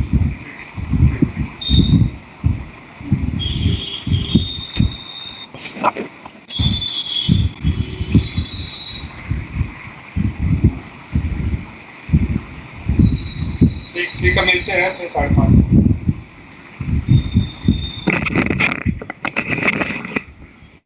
तो अगर किसी हाफ सेल के लिए, जैसे कोई भी मेटल है, मेटल आयन में डिप कर दिया, अब उसमें हमको डिसाइड करना है कि रिडक्शन होगा या ऑक्सीडेशन। तो अगर उस मेटल का रिडक्शन पोटेंशियल पॉजिटिव है, जैसे कॉपर, सिल्वर, गोल्ड, मरकरी, अगर इनका इलेक्ट्रोड बनाएंगे तो रिडक्शन हाफ सेल बनेगा। ये रिएक्शन होगा, metal ion an electron gain करके न्यूट्रल मेटल में कन्वर्ट होगा। इसके लिए जो जनरल नस्ट इक्वेशन हमने यूज किया हाफ सेल के लिए वो ये है। मेटल सॉलिड का एक्टिव मास 1 होगा तो 1 अपॉन मेटल आयन, इसको ऊपर ले गए तो ये नेगेटिव साइन पॉजिटिव हो गया। अब बताइए इसके लिए कैसा कर्व मिलेगा? स्ट्रेट लाइन मिलेगा ना, y = ये प्लस mx हो गया ना, और ये सी Yes, sir. इंटरसेप्ट हो गया। C. तो देखो ये इंटरसेप्ट Intercept, ई नॉट रिडक्शन, ये इंटरसेप्ट ये तो कांस्टेंट रहेगा, और इस पर ये रिडक्शन पोटेंशियल, वाई एक्सिस पर ये है रिडक्शन पोटेंशियल, और ये लॉग कंसंट्रेशन। स्लोप इसका क्या है? Plus 0.591 positive, Plus 0.5 upon n. तो इसका स्लोप प्लस 0.0591 अपॉन एन, ये स्लोप हो गया। एक्स एक्सिस पर log concentration of metal ion, तो ये कर्व है सिंपल। इससे पहले वाले के लिए स्लोप नेगेटिव था, वहाँ साइन नेगेटिव था, ठीक है, क्योंकि वहाँ मेटल आयन कंसंट्रेशन ऊपर था, यहाँ मेटल आयन कंसंट्रेशन नीचे है। वहाँ पर मेटल आयन प्रोडक्ट साइड में था और यहाँ मेटल आयन रिएक्टेंट साइड में है। मेटल आयन न्यूट्रल मेटल में कन्वर्ट हो रहा है। तो इस तरह पर भी क्वेश्चन पूछा जाता है। हाफ सेल के लिए भी इलेक्ट्रोड पोटेंशियल, जैसे कॉपर प्लेट को क्यूप्रिक आयन में, हमने कॉपर प्लेट को क्यूप्रिक सल्फेट में डिप कर दिया, क्यूप्रिक सल्फेट सोल्यूशन में, ठीक है। इसका 1 मोलर 0.1 मोलर कंसंट्रेशन है, 0.01 मोलर कंसंट्रेशन है, या 0.1 मोलर है, या 1 मोलर है, या 10 मोलर कंसंट्रेशन है, जो भी दिया है। सी इसका दिया गया है, ठीक है। और क्या दिया गया? कॉपर का reduction potential, copper ion copper में कन्वर्ट हो रहा है, इसका रिडक्शन पोटेंशियल प्लस 0.34 होता है। तो इस पूछा जाएगा find out reduction potential of this electrode. तो हम क्या लिखेंगे यहाँ पर? रिएक्शन क्या होगा? क्यूप्रिक आयन सोल्यूशन में जो क्यूप्रिक आयन प्रेजेंट है, ये 2 इलेक्ट्रॉन गेन करके किस में कन्वर्ट होगा? Copper solid. Copper solid. अब नस्ट इक्वेशन इस सेल रिएक्शन के लिए जब हम यूज करेंगे तो कैसे यूज करेंगे नस्ट इक्वेशन? ये नस्ट इक्वेशन आपको यूज करने आना चाहिए। तो नस्ट इक्वेशन इसके लिए लिखो, क्या लिखोगे बताओ? E cell equal G naught cell minus E reduction, या हम इसको ऐसे भी लिख सकते हैं ई, ये क्या लिखा मैंने? Reduction potential, E naught reduction potential, CU को सीयू में करें, सीयू माइनस 0.0591 अपॉन एन की वैल्यू 2 इलेक्ट्रॉन 2 लॉग कंसंट्रेशन। अब यहाँ देखिए 1 upon, yes yes very good, 1 upon cupric ion, तो क्यूप्रिक आयन कंसंट्रेशन, और क्यूप्रिक आयन का कंसंट्रेशन यहाँ क्या दिया है? 0.01। तो ये 1 अपॉन 0.01, ठीक है। अच्छा, अगर इसको ऊपर ले जाएं तो ये साइन क्या हो जाएगा? पॉजिटिव प्लस हो जाएगा, पॉजिटिव हो जाएगा, तो ये प्लस हो जाएगा, तो ये प्लस हो गया दिस, और ये ऊपर चला गया, तो ये क्या आ गया? 10⁻³ और log 10⁻³ की वैल्यू क्या होगी? log 10⁻² ना, 10⁻², Yes, log 10⁻² की वैल्यू क्या होगी? -2 होगी ना, -2 होगी। तो इसमें -2 होगी सर, -2। तो -2 से ये 2 कैंसिल हो जाएगा, ठीक है। साइन निगेटिव आ जाएगा, पॉजिटिव हुआ था फिर निगेटिव हो जाएगा। नहीं, हम वैल्यू डाल के कैलकुलेट, पॉजिटिव ही तो इसलिए हुआ था क्योंकि हम लोगों ने उस पावर को इधर कर दिया था, ऊपर कर दिया था, इन्वर्ट कर दिया था ना इसको। तो सर तब वो पॉजिटिव हो गया था, तब पॉजिटिव हो गया था, अब दोबारा निगेटिव हो जाएगा। 0.01 अब दोबारा निगेटिव कैसे हो जाएगा? E reduction potential equal to E naught. नहीं होगा। अच्छा देखो, ये पॉजिटिव है ना, तो हम क्या लिखेंगे? प्लस 0.0591 अपॉन 2 और log 10⁻² की वैल्यू क्या? हाँ, log 10⁻² हो गया ना सर, 10⁻² का ही तो माइनस लेकर हम लोगों ने उसे पॉजिटिव कर दिया। Yes sir. नहीं, उससे नहीं किया, हमने इसको इन्वर्ट कर दिया। 1 अपॉन कॉपर आयन को इन्वर्ट कर दिया, क्यूप्रिक आयन, इसको मैंने इन्वर्ट किया ना सर। नेगेटिव में क्या ना सर, हाँ बिल्कुल सही, बिल्कुल सही। हाँ, इन्वर्ट कर दोगे तो ये फिर क्या हो जाएगा? 0.01 हो गया ना। 0.0, यस सर, 0.01 हो जाएगा। तो 0.01 ये हो गया, और इसको मैंने लिखा 10⁻²। अब log 10⁻² की वैल्यू क्या आ जाएगी? -2 आएगी ना। -2 ये माइनस फिर माइनस हो गया ना, 2 से 2 कैंसिल हो गया। तो ये वैल्यू स्टैंडर्ड वैल्यू क्या है? प्लस 0.34, 0.34 ये आपको गिवन होगा, माइनस बोलिए 0.0591। 0.91। ये आपका आंसर आएगा, 91।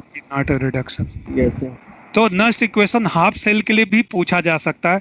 किसी मेटल को मेटल आयन में डिप किया, अब आपको डिसाइड करना है कि वो ऑक्सीडेशन हाफ सेल बनाएगा या रिडक्शन हाफ सेल बनाएगा। तो हाफ सेल रिएक्शन के लिए भी नस्ट इक्वेशन को वैसे ही यूज कर सकते हैं जैसे कंप्लीट सेल रिएक्शन के लिए नस्ट इक्वेशन यूज करते हैं। आयन का कंसंट्रेशन कैसे लिखना है इसके लिए सावधान आपको रहना है, ठीक है। अलग अलग हाफ सेल थोड़ा सा देखेंगे, कुछ अलग अलग मेटल इलेक्ट्रोड तो आपने देखा ही है, अलग अलग हाफ सेल जैसे hydrogen gas electrode, calomel electrode, metal metal oxide hydroxide half cell, oxidation hydroquinone half cell, metal half cell आपने देखा, metal metal ion half cell, ठीक है। इलेक्ट्रोड कंसंट्रेशन सेल, फिर इसके बाद इलेक्ट्रोलाइट कंसंट्रेशन सेल। तो ये अलग अलग सेल, उससे पहले हम हाफ सेल करेंगे, फिर इलेक्ट्रोड कंसंट्रेशन सेल और इलेक्ट्रोलाइट कंसंट्रेशन सेल।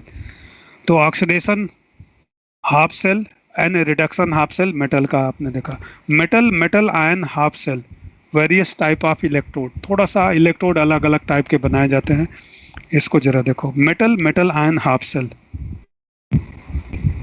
कोई मेटल है न्यूट्रल स्टेट में, उसी मेटल का ion, metal metal ion half cell,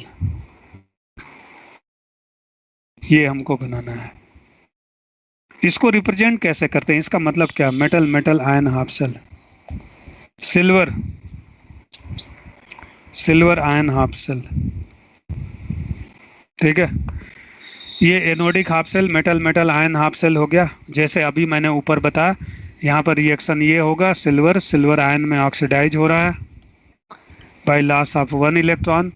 इसके लिए नस्ट इक्वेशन हमारा वही होगा, E cell equal to E naught cell minus 0.0591 log, आप क्या लिखोगे, लॉग, ये प्रोडक्ट साइड में सिल्वर आयन है, log concentration of silver ion upon 1, silver solid है अपॉन 1, तो ये इक्वेशन होगा।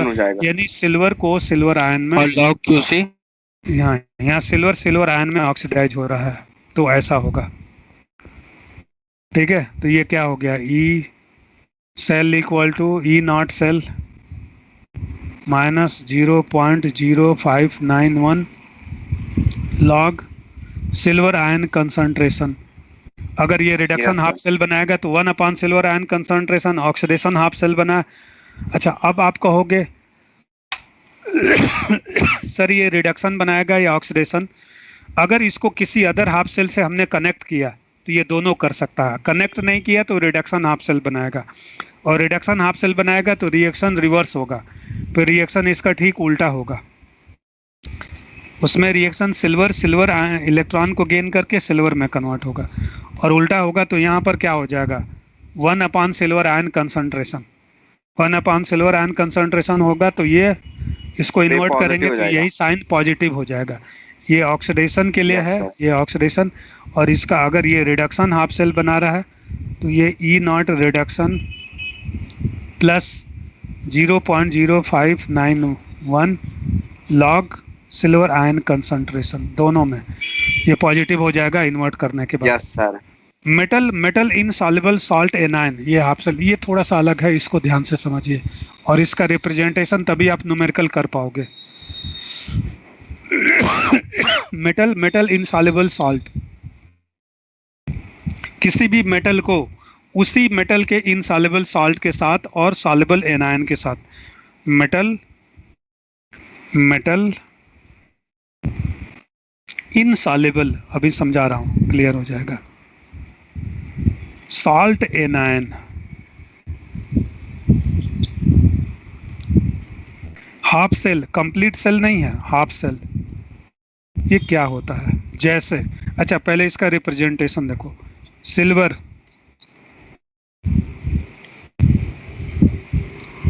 डॉट सिल्वर क्लोराइड, और ऐसे ऑब्लिक वर्टिकल लाइन देकर ये दिखा जाएगा सिल्वर क्लोराइड एक्वस। देखो यहाँ पहले वाले में मेटल कॉमन होना चाहिए और दूसरा जो है उसमें नॉन मेटल कॉमन होना चाहिए, क्लोराइड क्लोराइड दोनों में, यहाँ सिल्वर सिल्वर दोनों में। और भी आप देख लीजिए, मरकरी मर्क्यूरस क्लोराइड, इसी मरकरी का इनसॉल्युबल सॉल्ट, और इसका सॉल्युबल सॉल्ट लेंगे। जैसे यहाँ क्लोराइड, सोडियम क्लोराइड, यहाँ सोडियम क्लोराइड, मैंने सिर्फ क्लोराइड लिखा है, सोडियम क्लोराइड, पोटेशियम क्लोराइड, यानी तभी ये सॉल्युबल स्टेट में होगा क्लोराइड। सिर्फ क्लोराइड लिख सकते हैं या सोडियम क्लोराइड पूरा। यहाँ मेटल कॉमन है और यहाँ नॉन मेटल क्लोराइड कॉमन है, ठीक है। ऐसे ही है सिल्वर, मरकरी, सिल्वर इसका इनसॉल्युबल सॉल्ट सिल्वर ब्रोमाइड और ऑब्लिक NaBr। देखो यहाँ एनायन कॉमन है, ब्रोमाइड फ्री स्टेट में पाया जाएगा, डिजॉल्व स्टेट में, और ये इनसॉल्युबल है, और ये सिल्वर यहाँ मेटल कॉमन है। तो सिल्वर, इसी सिल्वर का एक इनसॉल्युबल सॉल्ट और उसके ठीक नीचे होगा सॉल्युबल सॉल्ट उसका, जिसमें एनायन कॉमन होंगे, और मेटल का इनसॉल्युबल सॉल्ट, ठीक है। गोल्ड, गोल्ड हैलाइड जो इनसॉल्युबल है, गोल्ड क्लोराइड, और यहाँ सोडियम क्लोराइड, यानी इन दोनों में एनायन कॉमन होना चाहिए। सिल्वर, इसका इनसॉल्युबल सॉल्ट सिल्वर आयोडाइड और सोडियम आयोडाइड के साथ, आयोडाइड। तो आयोडाइड यहाँ पर एनायन कॉमन है और यहाँ सिल्वर। ये सभी इस तरह के मेटल इनसॉल्युबल सॉल्ट। देखो पहले मेटल मैंने लिखा है, सिल्वर, मरकरी, गोल्ड, और इसी मेटल का insoluble salt AgCl, mercurous chloride, silver bromide, silver chloride, silver iodide, they are insoluble. ये सभी इनसॉल्युबल सॉल्ट होते हैं, उसी मेटल के इनसॉल्युबल सॉल्ट। हाँ, तो क्लोरीन का किसके साथ है सर? देखो silver chloride, mercurous chloride, AgCl2, silver bromide, silver gold chloride, ठीक है, सिल्वर आयोडाइड, ये इनसॉल्युबल होते हैं, इतना तो आप जानते हो। अब देखो अब मैंने क्लोरीन, हाँ, अब उसी का मतलब एनायन का एक सॉल्युबल सॉल्ट ले लिया, सिल्वर क्लोराइड लिया तो वो तो इनसॉल्युबल है, लेकिन सोडियम क्लोराइड ले लिया तो वहाँ क्लोराइड आयन होगा। सोडियम क्लोराइड ले लिया, पोटेशियम क्लोराइड ले लिया, सॉल्युबल हो गया। सोडियम ब्रोमाइड ले लिया, ब्रोमाइड सॉल्युबल। सोडियम क्लोराइड में सोडियम ही क्यों, सोडियम की जगह soluble, sodium, potassium, rubidium, caesium कोई भी हो सकता है, ये एनायन सॉल्युबल होना चाहिए। यहाँ पर वही एनायन इनसॉल्युबल है, किसी ऐसे मेटल के साथ है, और वही एनायन जब S ब्लॉक मेटल के साथ है तो सॉल्युबल है। तो इसको हम लोग ऐसे लिखते हैं मेटल, उसी मेटल का इनसॉल्युबल सॉल्ट मेटल हैलाइड, और हैलाइड एनायन, अब ये मेटल सॉल्ट होगा। लेकिन ये वाला इनसॉल्युबल है, ये वाला क्या है, इनसॉल्युबल, और यहाँ एक M डैश ले लो, हैलाइड एनायन। हाँ, जो एनायन है सर वो अपने मेटल, मतलब जो मेटल के साथ रहेगा जिससे वो सॉल्ट बनाएगा ना, मतलब परफेक्टली जो सॉल्युबल होगा। हाँ बिल्कुल, जो परफेक्टली सॉल्युबल होगा उसके साथ ये सॉल्ट बनाएगा। तो वो भी इस इक्वेशन में लिखा जाएगा ना सर? हाँ, मेटल लिखना जरूरी नहीं है, जैसे यहाँ मैं पोटेशियम हैलाइड लिख दो, सोडियम हैलाइड लिख दो, और सोडियम मतलब जरूरी नहीं है, लिख भी सकते हैं, जरूरी नहीं है, लिख भी सकते हैं, नहीं भी लिख सकते हैं। हैलाइड मैंने लिखा, और हैलाइड अकेले तो होगा नहीं, किसी न किसी ऐसे मेटल के साथ होगा जो सॉल्युबल है, तो इसलिए इसको ऐसे भी रिप्रेजेंट कर सकते हैं। जैसे मैंने सोडियम क्लोराइड लिखा है, सिर्फ क्लोराइड लिख सकता था, सोडियम ब्रोमाइड लिखा है, सिर्फ ब्रोमाइड लिख सकता था। यानी क्लोराइड, ब्रोमाइड, आयोडाइड तभी सोल्यूशन में प्रेजेंट होंगे इलेक्ट्रोलाइट में, अकेले तो होंगे नहीं, सिर्फ एनायन, कोई ना कोई कैटायन होगा, यानी वो सॉल्युबल कैटायन होगा। और सॉल्युबल कौन होगा, सिल्वर नहीं होगा, गोल्ड नहीं होगा, मरकरी नहीं होगा, S ब्लॉक कोई मेटल कैटायन होगा जो सॉल्युबल होगा। तो मेटल, देखो ये इसके लिए मैंने बोला मेटल, ये मेटल इनसॉल्युबल, ठीक है, इनसॉल्युबल सॉल्ट सॉल्यूशन। इसके बाद तो ये मेटल इनसॉल्युबल, और जो दूसरा होगा वो सॉल्युबल होगा, मेटल हैलाइड। अब यहाँ ऐसे जब भी आपको रिप्रेजेंट किया गया, सेल रिएक्शन आप कैसे लिखोगे, जैसे silver dot AgCl chloride aqueous ऐसे लिखा गया, तो आप रिएक्शन को एक हाफ सेल बना, ऐसे हाफ सेल बना, जिसमें यहाँ पर नीचे प्योर सिल्वर होगा, इसके बाद सिल्वर क्लोराइड का इनसॉल्युबल प्रेसिपिटेट होगा, नीचे प्योर मेटल होगा, सिल्वर या मरकरी या गोल्ड, ये प्योर मेटल, और इसके ऊपर होगा इनसॉल्युबल सॉल्ट, ये यहाँ पर होगा मेटल हैलाइड, सिल्वर हैलाइड, जो कि क्या है, इनसॉल्युबल। और इसके ऊपर देखो ये इनसॉल्युबल है, और इसके ऊपर सॉल्युबल एनायन होगा, पोटेशियम हैलाइड, ठीक है। और इसमें प्लेटिनम वायर डाल देते हैं। ये है अरेंजमेंट, ये हाफ सेल है। नीचे क्या है, प्योर मेटल। यहाँ पर क्या है, प्योर मेटल क्या हो सकता है, सिल्वर, मरकरी, गोल्ड। इसके जस्ट ऊपर क्या है, इसी मेटल का insoluble salt, silver halide, gold halide, silver chloride, silver bromide, silver iodide insoluble है, ये इनसॉल्युबल साल्ट होगा। और इसके ठीक ऊपर ये क्या है, सॉल्युबल साल्ट, सॉल्युबल, इसमें एनायन प्रेजेंट होगा। इसको हमने कैसे रिप्रेजेंट किया, मेटल, इस मेटल को मेटल लिखा, और इसको क्या लिखा मैंने, मेटल हैलाइड लिखा, इनसॉल्युबल, और इसको सिर्फ हैलाइड लिखते हैं, ऐसे रिप्रेजेंट हैलाइड लिखा। अब इस सेल के अंदर दो रिएक्शन की पॉसिबिलिटी है, आइदर ऑक्सीडेशन और रिडक्शन। अगर ऑक्सीडेशन होगा तो क्या होगा, सीखो, ये रिएक्शन, ये मेटल इस नॉन मेटल से रिएक्ट करके इसमें कन्वर्ट हो जाएगा। जब भी ऐसा रिप्रेजेंटेशन दिया है, ये जो मेटल है इस नॉन मेटल से रिएक्ट करके इस इनसॉल्युबल में कन्वर्ट होगा।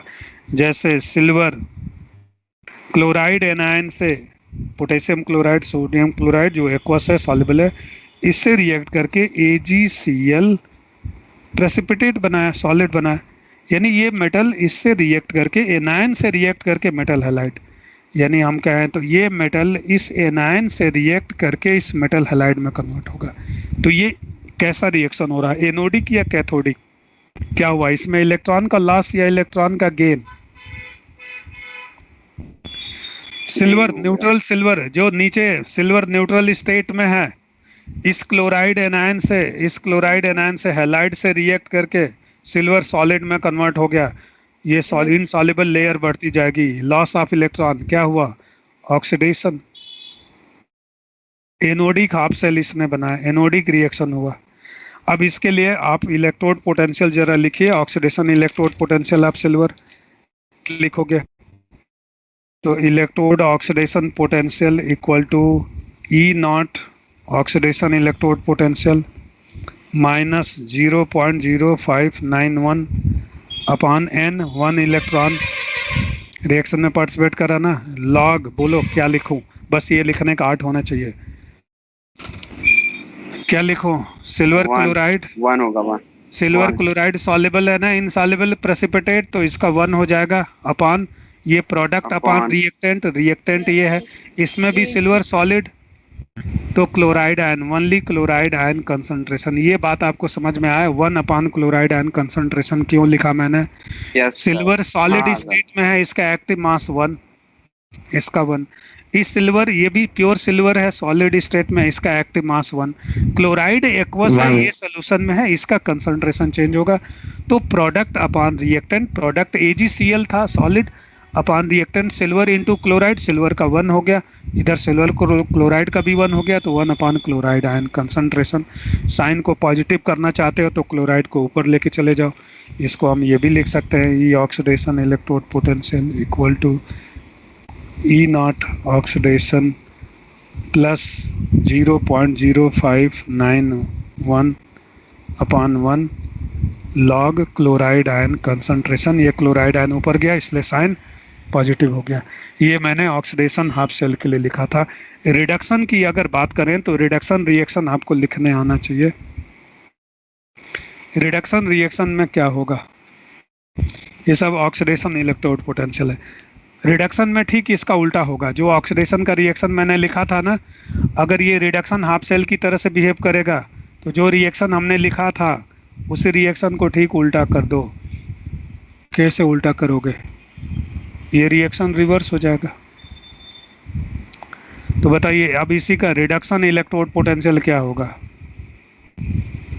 E0 रिडक्शन, मैं अलग अलग लिखूं, जनरल बस लिखा गया, माइनस 0.0591 अपॉन 1 लॉग। अब बोलो बैकवर्ड रिएक्शन के लिए रिडक्शन हो रहा, सिल्वर क्लोराइड सॉलिड जो बीच में log सॉलिड Cl minus वो concentration. Cl माइनस और सिल्वर में कन्वर्ट होगा, तो हम क्या लिखेंगे, log Cl product upon minus reactant. अब ये प्रोडक्ट हो जाएगा Cl माइनस Cl minus बस अपॉन क्या लिखेंगे, सिल्वर क्लोराइड का 1 लिखेंगे, बस हो 1 गया। होगा। ठीक है, तो सिल्वर क्लोराइड, तो रिवर्स रिएक्शन के लिए अब ये प्रोडक्ट हो गए, ये रिएक्टेंट हो गए। सिल्वर सॉलिड है, उसका 1 होगा, क्लोराइड आयन का सिर्फ चेंज होगा। सेल रिएक्शन के दौरान सिर्फ क्लोराइड आयन का कंसंट्रेशन चेंज होगा। तो ये मैंने अलग अलग कर दिया ऑक्सीडेशन। माइनस में क्लोराइड हो जाएगा। तो अब इसमें ये जो हाफ सेल है, इसमें ऑक्सीडेशन भी हो सकता है, रिडक्शन भी होगा। ऑक्सीडेशन होगा तो रिएक्शन क्या होगा, ये न्यूट्रल मेटल इस एनायन से रिएक्ट करके मेटल सॉलिड बनाएगा, इनसॉल्युबल वाला। न्यूट्रल मेटल एनायन से रिएक्ट करके, सॉल्युबल एनायन से रिएक्ट करके इनसॉल्युबल साल्ट बनाया। ये फॉरवर्ड रिएक्शन हुआ तो ऑक्सीडेशन हुआ इलेक्ट्रॉन। और अगर बैकवर्ड होगा तो यही इनसॉल्युबल साल्ट किस में कन्वर्ट होगा, सिल्वर सॉलिड में। ये सॉल्युबल जो बीच में साल्ट है, इनसॉल्युबल साल्ट है, ये सिल्वर में और हैलाइड में कन्वर्ट होता जाएगा। तो ये सिल्वर क्लोराइड जो इनसॉल्युबल था बीच में, वो क्लोराइड आयन इन सिल्वर में कन्वर्ट हो जाएगा। तो बैकवर्ड रिएक्शन हो गया, इलेक्ट्रॉन का गेन होगा, रिडक्शन रिएक्शन। तो रिडक्शन और ऑक्सीडेशन हमको लिखने आना चाहिए। इन सारे हाफ सेल रिएक्शन के लिए एज इट इज लिखेंगे, ऐसे ही रिएक्शन लिखेंगे। Okay, thank you. Next class का मेरा टाइम हो रहा है, टाइम हो गया आपका। ठीक है, बाकी चीज़ें अगली क्लास में हम लोग डिस्कस करेंगे। Thank you. हाँ, भेज दूंगा। Thank you sir. Thank you. Thank you sir. Thank you sir. नमस्ते सर। नमस्ते।